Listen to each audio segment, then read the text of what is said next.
Hi, I'm Miss Jenna, and I have been teaching for over 10 years.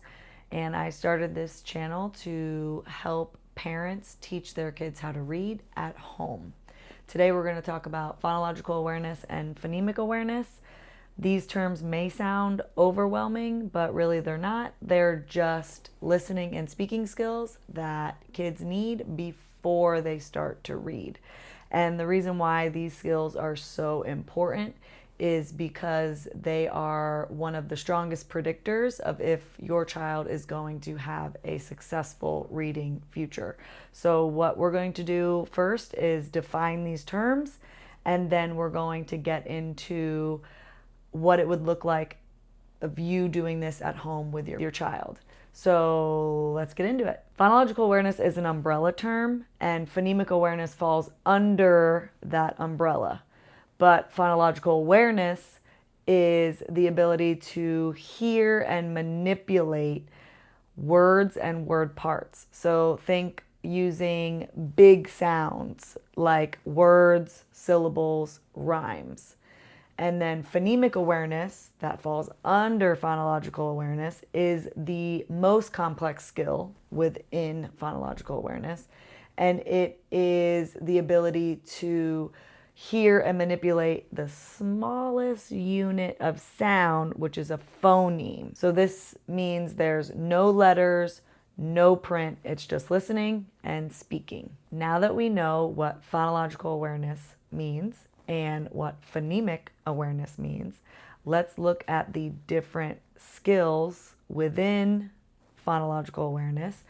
And I'm going to define them for you, and I'm going to give you quick examples of what you can do with your child at home to practice these skills. So we're going to work from the least complex to the most complex. So we should always be starting with the least complex skill. So that skill would be word awareness. So word awareness is the ability to know that sentences are made up of words and that those words can be counted, they can be broken apart, and then they can be put back together. So in this stage of word awareness, kids would practice 5 different skills. The first skill would be sentence segmentation. So you would give them a sentence, and then they would say the sentence back to you and count how many words are in that sentence. Let's say the sentence is, the dog runs fast. They would repeat it, the dog runs fast, and then they would count the words. The dog runs fast. There's 4 words in that sentence. The second skill within word awareness would be sentence production. That is when you give them the start of a sentence and they have to produce the rest. So you could say the car, and then your child would add the rest and say drove quickly down the street. And then you'd have to repeat it all. The car drove quickly down the street. The third skill within word awareness would be blending. So think using compound words. You could take sunshine, and then you would have them blended together into the word sunshine. The fourth skill would be segmenting. Still using compound words, you would give them a compound word and they would have to break it apart. Hot dog, hot dog. And then the fifth and final skill within word awareness would be deleting. Give them a compound word like snowman, have them say it, and then say it again without man. So say snowman without man. What's left? Snow. So that was word awareness. That is the least complex skill under phonological awareness. Now we're going to move into syllable awareness. Syllable awareness is understanding that there are beats or chunks to words. Those chunks or beats are just the vowel sound that's within the word. So there's going to be 5 skills within syllable awareness. The first one is blending. You're going to take words that have many different syllables, chop them up, and see if they can blend it together. So banana. and then your child would blend it and say banana. Then we would do segmenting. So we would give them a word and they would segment it into its syllables. So we would give them table and then they would segment it into table. Then we would work on adding a syllable. So we would give them a syllable, win, and now we're going to add winter. Then we would work on deleting a syllable.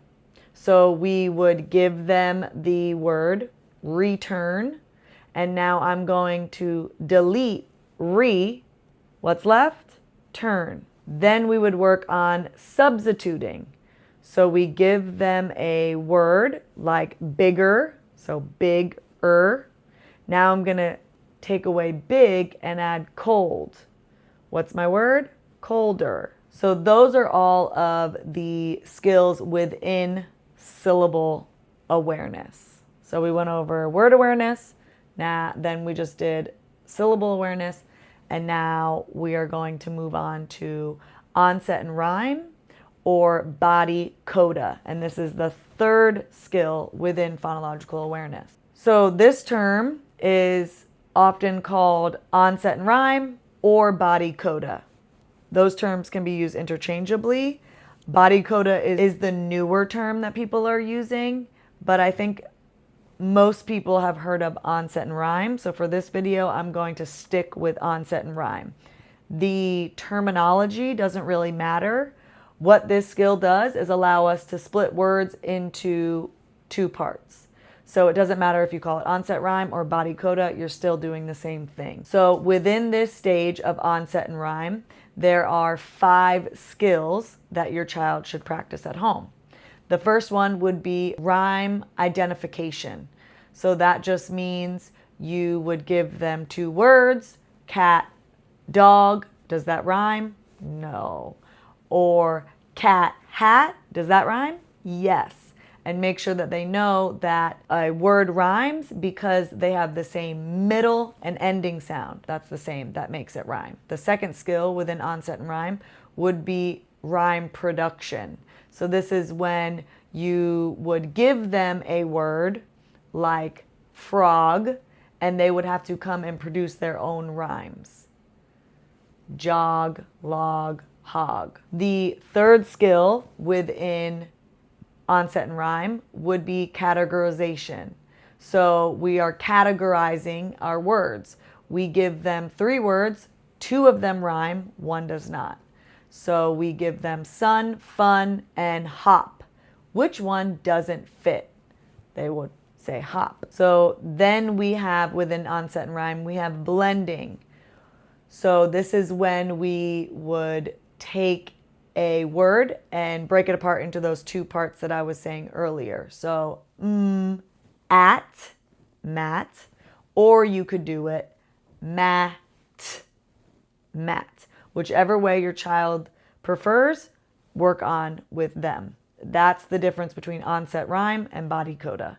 It's just the way that you pull it apart is different. And then segmenting would be the 5th skill within onset and rhyme. And you would give them the word, so log, and they would have to break it apart. Og, or they would say log. It just depends on whatever your child prefers. However they want to break it apart, if it works for them, it works for them.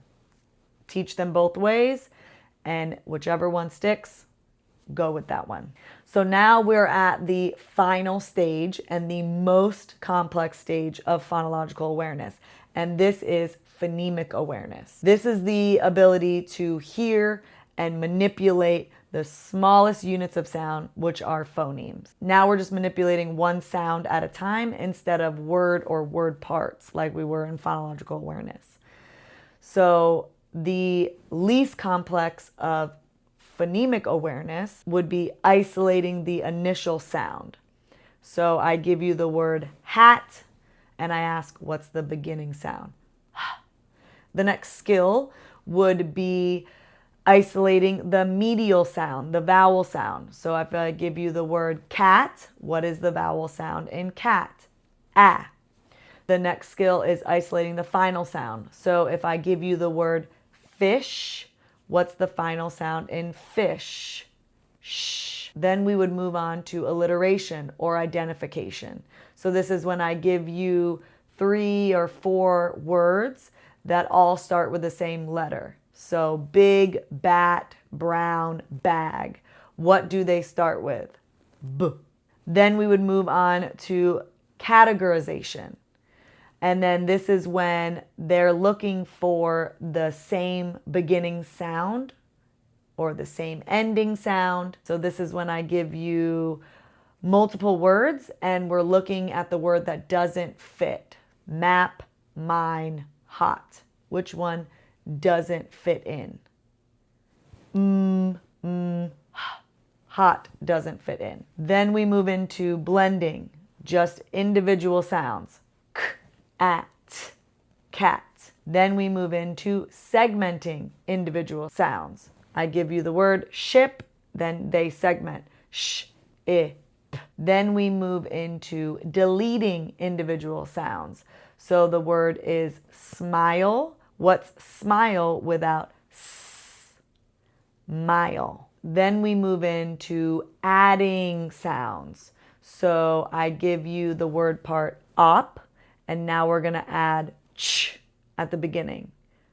Ch, op, chop. So now we're at the final and the most complex of phonemic awareness, and that's substitution. So this is when I give them a word and then I substitute one sound with another. So bat, now I'm going to change b to h, hat. So kids move step by step through each skill. They start with the bigger chunks of words and word parts, and then they slowly move their way down to the tiny units of sound. They start with word awareness. They work through all those skills. Then they move on to syllable awareness and work through all of those skills. Then they go to onset and rhyme and work through all of those skills. And then they end in phonemic awareness and work through all of those skills that I mentioned. This allows them to build a very strong foundation for reading when they're ready. Once they can hear, play, and manipulate with sounds, they understand the patterns of words, and then reading, spelling, and writing become much more natural to them. And it's not much of a struggle anymore. So please subscribe so you don't miss any of my upcoming videos, because I am going to show you exactly what you can do with your child at home to master each of these skills within phonological awareness and phonemic awareness. Catch you on the next one.